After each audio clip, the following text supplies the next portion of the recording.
Maganda at mapagpalang araw! DJ Sean here! Huwag kalimutang mag-like, comment at mag-subscribe para sa araw-araw na Tagalog facts at mysteries na dagdag kaalaman. Tandaan, knowledge is power. Ang kwento po natin ngayon ay tungkol sa mga naospital at namatay dahil sa pagkain ng mga expired na goods. Ang mga Pinoy, kahit anong gamit, serbisyo at pagkain ay naghahanap po tayo ng mas mura. Madalas pa nga, tumatawad tayo para lang makuha natin ang bibilin natin sa mas mababang halaga. At ang ilan nga po sa mga wais na misis ay naghahanap po talaga ng mga paraan para makatipid at makabili ng murang bilihin. At ang isa na nga po sa pinaka nakakatagpid na ginagawa ng ilan ay bumibili ng expired goods o near expiry na mga pagkain at produkto. Hati pa rin po ang opinyon kung safe ba o hindi kainin at gamitin ang mga expired goods. Noong July 21, 2023, pinuntahan ng mga pulis ang isa pong apartment na ginawang tindahan at bodega sa Quezon City. Ang naturang lugar ay napag-alaman po na nagbebenta ng mas murang mga grocery products at hinuli nga ang nagtitinda at ang may-ari nito. Opo, tama po kayo ng rinig, mas mura. Lumabas po kasi sa investigasyon na ang mga produktong binibenta ay expired na, kaya naman po ang mga presyo ay napakababa kung ikukumpara mo ang presyo sa mga groceries at mall. Ayon po sa mga pulis, binubura at pinapalitan ng mga sospek ang expiration date ng mga pagkain at binibenta nga ito sa murang halaga. Kita nga po sa mga nakuhang grocery items ang buradong expiration date ng mga delata, palaman, instant coffee at kinakalawang na ang takip na mga alak na tinda. Ang ilan po sa mga produkto ay kinakailangan pang linisin ng mga tauhan para magmukhang malinis at maayos. Ayon po sa suspect na nahuli, kaya nila tinitinda ang mga expired ay dahil okay pa naman daw ang mga produktong ito at nasubukan nilang kainin at gamitin ang ilan sa mga ito. Dagdag pa nila, alam din ng kanilang mga customer na expired na ang kanilang mga tinitinda. At kahit nga daw po expired ay binibili pa din ito ng kanilang mga customer dahil mas mura talaga ito kung ikukumpara sa mga grocery stores. Ayon nga po sa mga suspect na nahuli, hindi naman nila binubura at pinapalitan ang mga expiration date ng mga produkto na kanilang itinitinda. Pero nang puntahan nga sila ng mga pulis ay nakita umano ng mga pulis ang mga ginagamit ng suspect para palitan ang mga expiration date. Una nang nagsagawa ng test buy ang mga pulis at nang makabili nga sila ay ipinasuri ito sa quality assurance ng nagrereklamong mga kumpanya at lumabas na hindi na ito ligtas kainin. Posible pong maharap ang mga suspect na nahuli sa mga kasong Intellectual Property Code, Food Safety, and Consumer Protection Act. Kung mapapatunayan po na nagkasala ang mga suspect sa Consumer Protection Act, ay pwede po silang makulong ng 5 taon at maaaring mangbulta ng hanggang 10,000 pesos. Kung sa kasong Intellectual Property Code naman, 3 taon at multang 600,000 pesos ang pwedeng maging parusa. At para naman po sa kasong Food Safety, pwedeng magmulta ng hanggang 500,000 ang mga suspect at maaari ring matanggalan ng permit ang kanilang tindahan. May iba't ibang label po kasi na makikita sa isang produkto tulad ng manufacturing date, expiration date, at best before date. Pero ano nga po ba ang pinagkakaiba ng mga ito? Ang manufacturing date po ay ang petsa kung kailan ginawa ang isang produkto. Best before date naman ay ang araw na ang pagkain ay pinakamagandang kainin o ikonsumo ito. Magsisimula ng masira o mapanis ang isang pagkain o inumin sa mga araw na lilipas matapos ang best before date. Dapat ay inilalagay lamang ito sa mga klase ng produkto na hindi madaling masira tulad ng candy o biskwit, dahil ito ay microbiologically stable. Kapag lumagpas na ang pagkain sa itinakdang best before date, ay bumababa na po ang kalidad nito. Kaya minsan mapapansin nyo po na makunat na o hindi na maganda ang tekstura ng pagkain. Ang expiry date naman po ay ang petsa kung kailan hindi mo na pwedeng kainin o inumin ang isang produkto dahil ito ay hindi na kalidad o sira na ito. Dapat ginagamit ang expiration date sa isang produkto na madaling masira o high-risk food products dahil lubos na itong nakakasama sa katawan ng tao kapag nakain. May mga bagay o gamit naman din ang may expiry date tulad ng mga sabon, skincare, toothpaste, pintura, battery at marami pang iba. Ayon naman po sa Food and Drug Administration, dapat tinatanggal ng mga tindahan ang mga pagkain na malapit nang ma-expire at hindi na po dapat binabalik pa sa mga grocery stores. Pero wala pong sinasabi ang ating batas kung ano ang dapat gawin sa mga expired na pagkain. Problema na raw kasi iyan na nagtitinda o ng grocery store basta hindi na pwedeng ibalik pa sa mga estante ang mga expired para ibenta. Ayon naman po sa WebMD, depende pa rin sa pagkain kung pwede pa ito at kahit nga lampas na ang expiration date. Ang mga delata ay mas matagal ang buhay, lalo na kung hindi naman nakalagay sa mainit na lugar at hindi pa nabubuksan.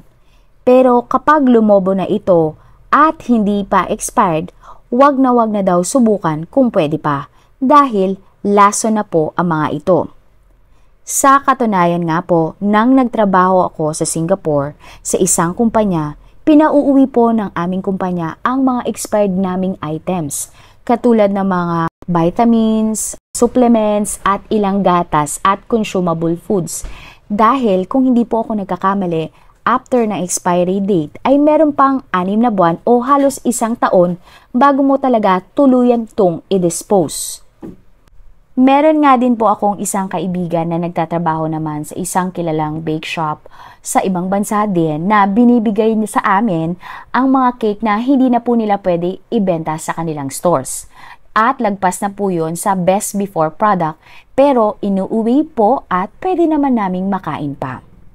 Pero again, hindi po ibig sabihin ganun po yung mga naging senaryo ay laging safe kainin, gamitin ang mga expired goods. Depende na lang po talaga sa kondisyon ng mga items na inyong kinukonsumo.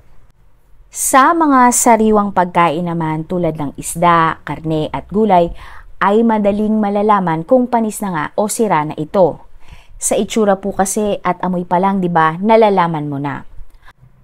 Ang mga pagkain naman na kailangan ng tubig para kainin tulad ng mga instant noodles ay nagtatagal ng husto. Basta hindi butas ang lalagyan o packaging.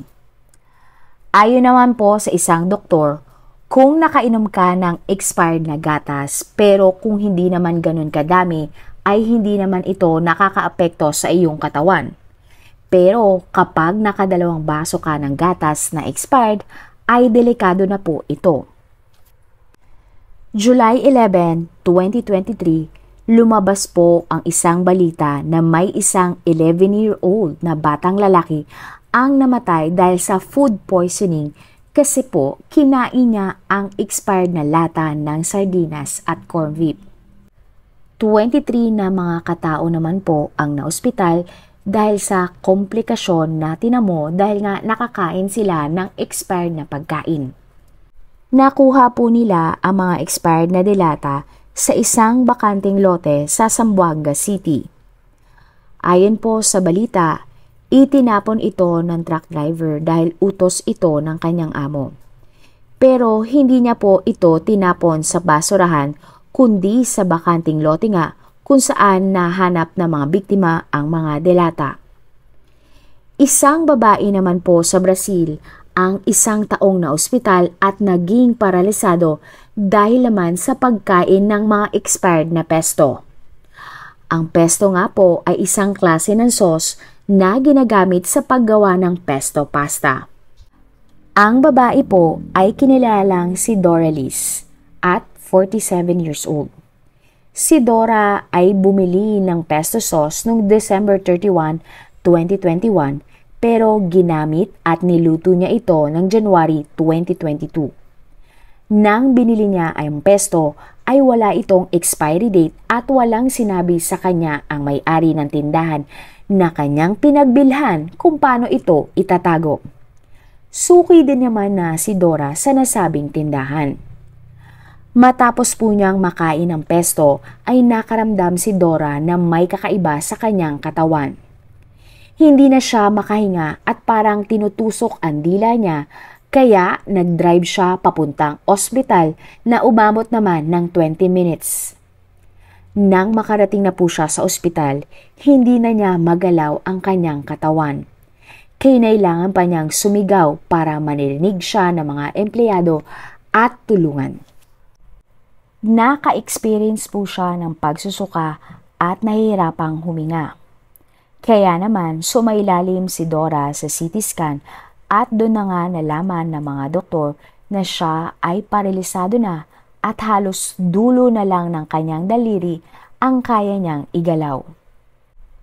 Na-diagnose po si Dora ng botulism.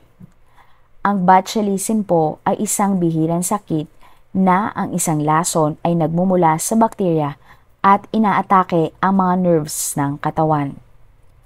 Ang botulism ay kadalasang resulta ng bakterya na matatagpuan sa pagkain lalo na po sa mga delatang pagkain. May mga pagkakataon din na ang botulism ay mula sa mga lutong bahay na pagkain at hindi ito naitago ng maayos. Maaari ding itong mangyari kapag ang sugat ay na-expose sa bakterya ng botulism. Ang mga sintomas ng botulism ay ang mga sumusunod: tuyong bibig, hirap sa pagsasalita o paglunok, panghihina sa magkabilang panig ng mukha, doble o malabong paningin, hirap sa paghinga, nagsususuka, nagdududuwal, pananakit ng tiyan at paralysis. Mahalaga po na kung ang tingin ninyo ay may botulism kayo, ay magpa-check up agad dahil ang sakit na ito ay life-threatening at maaring magdulot ng permanenteng pinsala sa katawan ng isang tao. Para nga magamot ang botulism, ay kailangan gamutin ang nagdudulot ng pagsusuka ng isang tao. Dahil kapag na-clear po ang digestive system, ay maaring makapagpahina ito ng mga sintomas ng sakit. Binibigyan din ang taong may sakit ng botulism ng antitoxins na didikit sa mga lason para hindi na makapangpinsala pa sa mga nerves ng ating katawan. Si Dora nga ay tinanong ng mga doktor kung ano ang huli niyang kinain at sinabi niyang pesto pasta ang huli niyang kinain. Si Dora ay binigyan ng anti-botulism na gamot at physical therapy. Ayon po sa kanyang doktor, ang dahilan ng kanyang sakit ay dahil sa kinain niyang pesto pasta kasi po namuuna nga ang lason dito sa pasta dahil expired na nga ito. Isang taong nasa ospital si Dora para siya ay gamutin. At nitong September 2023 po ay nakalabas na siya ng ospital at patuloy na nagpapagaling sa kanilang bahay. Nakakakain at nakakapagbanyo na din siyang mag-isa. Umayos na din po ang kanyang paghinga at regular na nagtitenis para sa ikabubuti ng kanyang kalusugan. Bumubuti na ang kalagayan ni Dora at hindi po siya tuluyang naparelisado. Ano nga po ba ang mangyayari kapag nakakain tayo ng mga produkto na expired na? Ayon po sa mga pag-aaral, anumang produkto na lumalagpas na sa expiration date ay maaari nang makasira sa tiyan at wala nang palugit pa dahil hindi na ito ligtas kainin. Pinaniniwalaan po na kapag kumain ka ng mga expired na pagkain ay pwede kang magka-food poisoning. Ang food poisoning o foodborne illness ay nangyayari kapag kumain o umiinom ka ng pagkain na nakakalason dahil nga ito ay expired na. Kadalasan, ang mga expired ay nagkakaroon ng virus, bakterya, parasites o toxin. Ang sintomas ng food poisoning ay kadalasang nagsisimula ilang oras pagkatapos kumain o uminom ng kontaminadong pagkain. At narito nga po ang ilang mga sintomas: pagtatae, pagkahilo, at pagsusuka, stomach cramps o pulikat ng tiyan, lagnat, dehydration, walang ganang kumain, panghihina, at pananakit ng ulo. Ang food poisoning ay itinuturing na isang medical emergency o isang kaso na nangangailangan ng agarang gamutan. Agad pong dalhin sa ospital ang taong pinaghihinalaang na food poison. Paunang lunas sa food poisoning: oral redehydration powder. Kapag na-food poison ka, maaari kang magka-dehydration at mawawala ang iba pang nutrisyon sa iyong katawan. Maaaring subukan na uminom ng oral rehydration powder na mabibili sa mga pharmacy. Pwede mo rin pong itry ang brat diet. Isa nga sa maaaring makatulong na magamot ang food poisoning ay ang brat diet. Ito ay banayad lamang sa tiyan sapagkat binubuo lamang ito ng saging, kanin, applesauce at toast. Kainin mo ito hanggat hindi pa bumubuti ang iyong pakiramdam. Maaari ka ring uminom ng luya o mint tea at batay nga sa ilang pag-aaral, ang luya ay nakakatulong sa pagpapawi ng pagduduwal habang ang mint naman ay nag-aayos ng tiyan. Makakatulong din po ang pag-inom ng tsaa upang mapanatili kang hydrated habang ikaw ay may sakit. Mayroon ding paniniwala ang mga matatanda na pwede kang uminom o kumain ng asukal at honeybee para maibsan ang pakiramdam kapag tingin mo ay meron kang nakain na hindi maganda. Pero tandaan, agad pa ring magpagamot o kumonsulta sa mga doktor upang hindi lumala ang iyong karamdaman. Paano nga po ba maiiwasan ang mga food poisoning?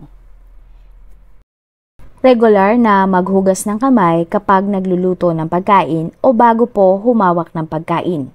Hugasan po ang mga gamit tulad ng kutsara, tinidor, plato at mga gagamitin sa pagluluto. Hugasang maigi ang mga gulay, prutas at karne. Lutuin pong mabuti ang mga pagkain. Ilagay sa ref ang mga tirang pagkain na nakalagay sa selyadong container. Huwag kumain ng mga pagkaing may masangsang ng mga amoy. Iwasang uminom ng mga tubig na mula sa balon o batis. Pagkakain ng mga expired na pagkain o pagkaing sira na po ang balot. Lutuin pong maigi ang mga frozen na pagkain. Paano maiiwasan ang makakain ng expired na produkto? Maging mapanuri sa mga nakalagay sa gilid na impormasyon sa bawat produktong bibilhin, lalo na po ang mga expiration date. Dapat din alam po natin kung paano itatago ang mga produkto para alam natin kung paano mapapanatili ang magandang kalidad nito. Payo ng mga eksperto: sa mga legit supermarket o grocery store lang bumili ng mga pagkain. Maaari din namang amoy natin at tingnan ang itsura ng mga pagkain o dilata bago kainin at bilhin at siguraduhin na maayos pa ang kalagayan nito.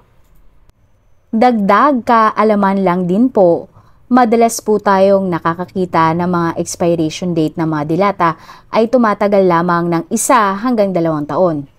Pero alam niyo po ba, sa Amerika ay may tinatawag silang emergency foods o survival foods na ginagamit din sa bag camping. Ang mga ito ay kadalasang tumatagal ng 10 hanggang 25 years bago mag-expire. Ilan nga sa mga ito ay rice, hard biscuits, salt, sugar, pepper, beans, peas at mga canned goods o dilatang pagkain. Tandaan, lagi po nating susuriin ang mga pagkain na ating kinakain at bibilhin. Maging maingat po tayo araw-araw sa lahat ng bagay, lalo na kapag pagkain ito para maiwasan po natin ang magkasakit. Hindi po lahat ng makakamura tayo ay nakakatipid at ligtas ito para sa ating kalusugan. Marami pong salamat sa inyong panonood. Hanggang sa susunod na episode at kaalaman. Huwag kalimutang mag-comment ng inyong mga suggestion, mag-like at mag-subscribe para sa Tagalog Facts at Mysteries by DJ Sean. God bless everyone!